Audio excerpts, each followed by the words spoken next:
peace, love, grace, mercy, courage, patience, and blessings be multiplied unto you.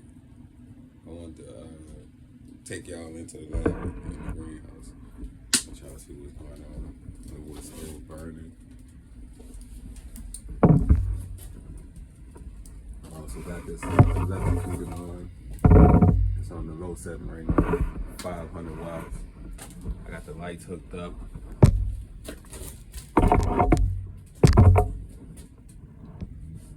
A few crops that the Lord had blessed me with because I was the shameful son during the harvest. The harvest didn't show up. I mean, I was supposed to be there because I had planted everything with my own labor, so I shouldn't have been letting things rot on the vine, but I had chaos going on in my life, and hopefully I can take care of these blessings I got right here that survive my not watering or giving the right amount of sunlight or attention or weeding or any of that. But yeah, let's speak on, hoping that your heart not hardened off. I know my heart has been hardened off to things that have been to my destruction over time, and if it happens, ain't nothing you can do, because that's what happened. God hardened your heart to where you don't want to.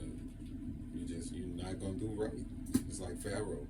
He just continued to pursue and to pursue and to pursue till he had destroyed himself. And so Pharaoh and all his chariots and horses was in the water. And you don't want that for yourself. I don't want that for myself. And I, question certain things that have happened to me in my life that I'm going through, and I'm just wondering, why is this like that? And it's because God had hardened their heart off. That's why they like that. They won't change. They're gonna continue to do them things because there is nothing you can do. It's like when the disciples was trying to cast out a certain demon and they couldn't do nothing, and the Lord said, "Look, it's because of your unbelief. Howbeit, this kind of demon only come out through prayer and long fasting," meaning that you just all you can do is pray that God deliver this person and change this person, because there's nothing we can do. No matter how loving, kind, forgiving, their heart is hardened to do evil, and that's just the fact of the matter. And we don't want our heart to be hardened to do evil. And all we can do is pray and read scripture and try to walk in it. This is the way. And this is another way for you.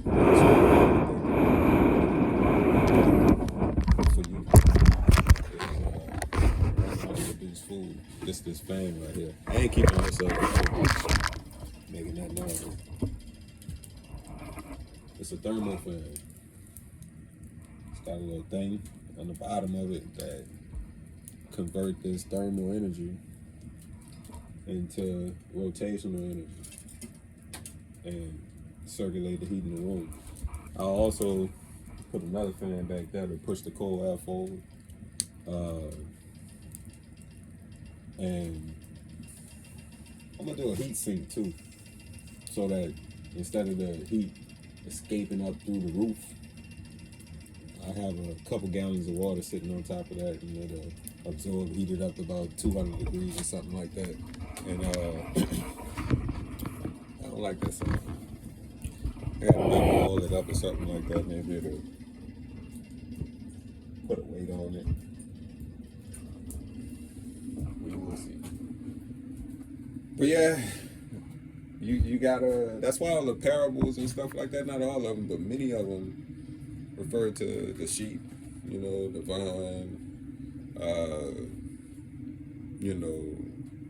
Honey and stuff that the farmer would know, sowing the seed, because you, if you gonna have to be forced to make a choice, taking the mark to buy or sell, then if you choose not to take the mark, then how you gonna eat? Where you gonna get your stuff from?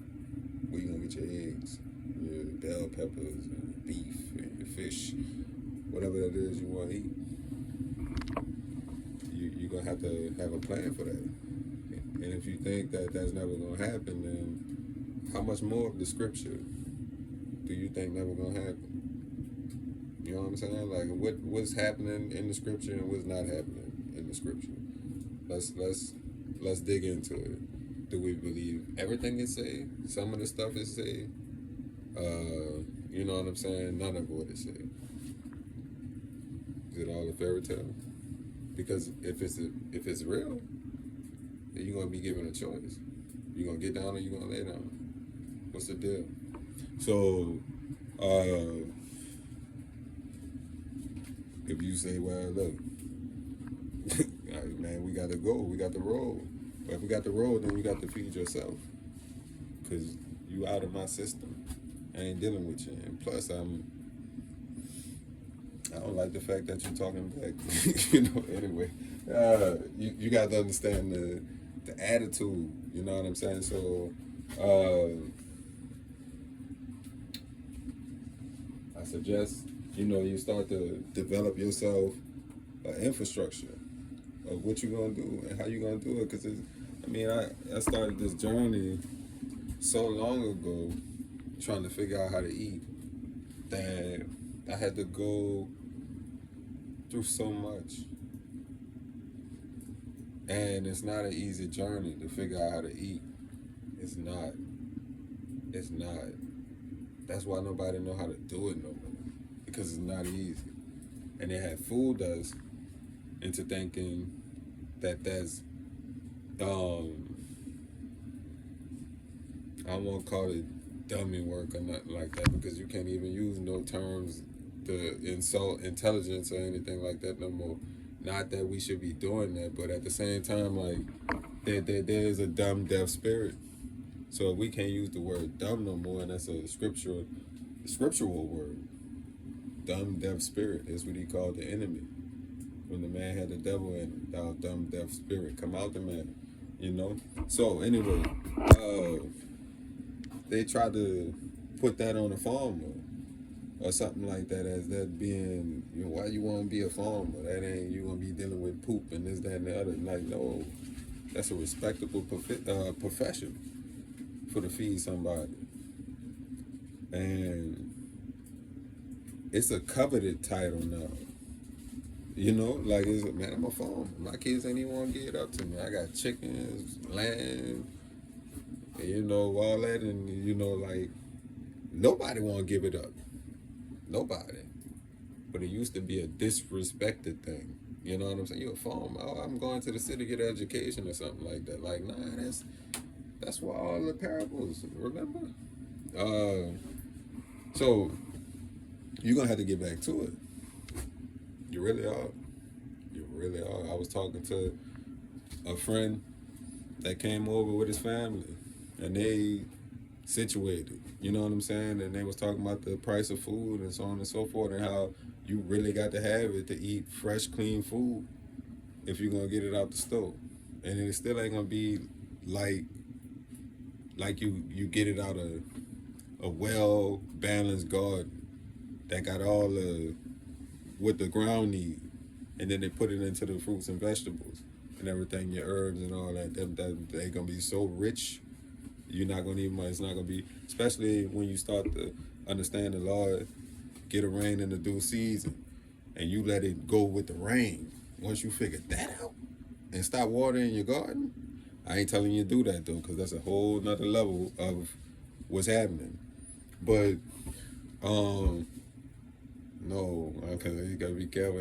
Man, all your stuff will be dead, for sure. You got to, but there's something about not overwatering plants and letting it condense and be just, I mean, plants can get watered down. And it's a hard thing to explain that taste of a rich, fresh fruit or vegetable with everything in it. But it's delicious. And you ain't gonna want to, you go get that organic and whatever from the store, you be like, wait, hold on. I don't even be wanting to buy nothing from the store no more. Anyway, but you got to because you can't grow everything. But I be trying.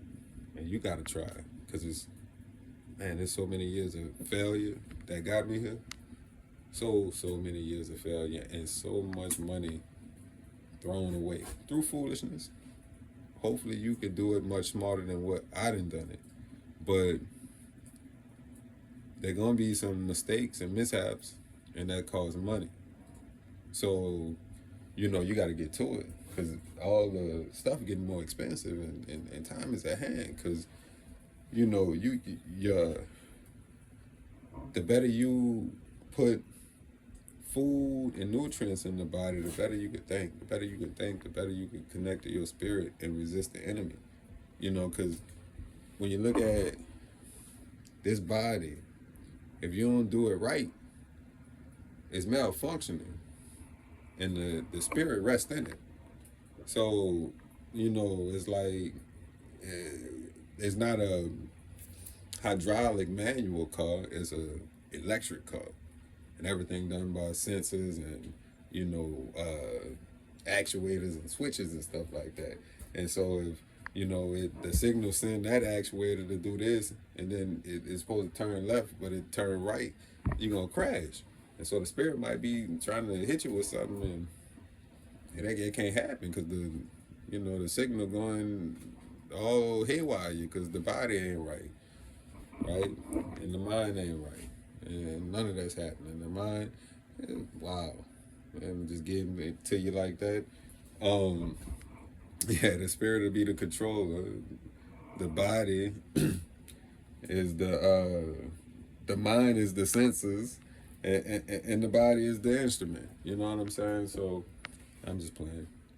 But you really have to understand mind, body, and soul, heart, all that. That's like some deep stuff that modern science is digging deep into, and giving you all kind of proof about your gut brain, your heart brain, you know, and the neurons in your heart, neurons in your gut. So it's a lot going on, and I wanted to hit you at the beginning with the deep fake. That you know you might look that up today. The most recent video of it, it talks about the people that are scamming you with audio messages and video messages. Video messages, yes, your loved one. They can deep fake your loved one. Like someone can, you know, that's why any type of video is inadmissible really in any type of international court, because any type of nation state now at this point can make a video of anything they want to make a video of.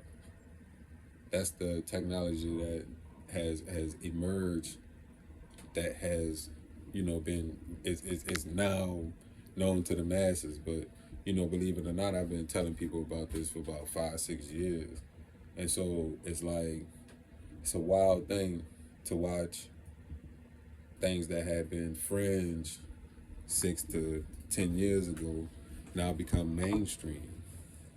And so now that all that truth and knowledge is being put to the masses, and now they're gonna be seeking truth. And when you look at what type of illusion they've been put under, they've been bewitched, man, it's gonna be kind of terrifying when they awaken. And because I remember thinking, what is going on? Why is this like this? Like, really? And I tried to open up to my loved ones and all that, and literally I didn't talk to some family members for 2 years because of how I was trying to push them on the food and this, that, and the other, and then that stuff became mainstream and organic, non-GMO stuff started getting popular, but now you got the spiritual stuff that's starting to hit. And I'm thankful that the Lord had called me. You know, I know I have a price to pay for showing up late. So I've been supposed to be doing what I'm doing, but it I'm thankful that people waking up, but it's you're gonna have to make haste because it's tough, and they accelerating their plan, and if you don't make haste at getting close to the Lord, because that's gonna be the only thing that really saves you. Because no matter what preparations, you know, precautions you take, if the hand of the Lord against you, you're done.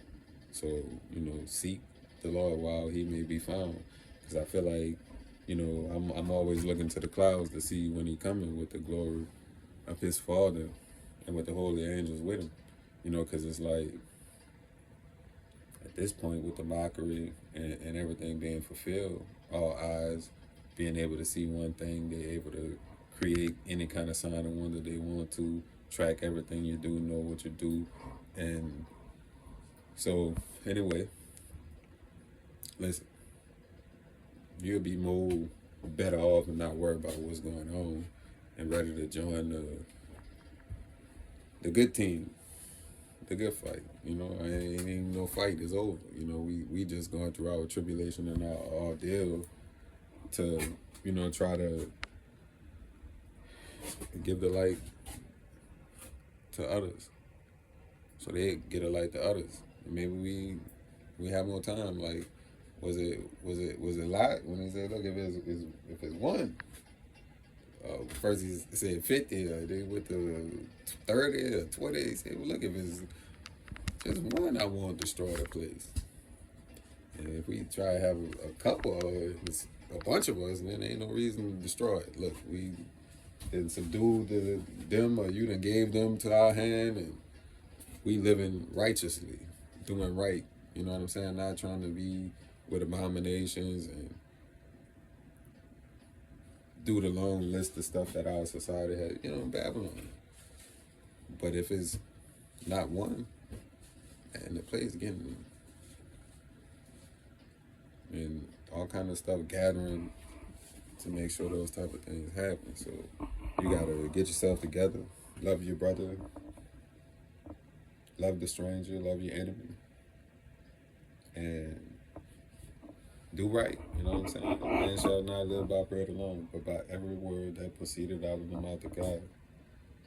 Peace, love, grace, mercy, courage, patience, and blessings be multiplied unto you.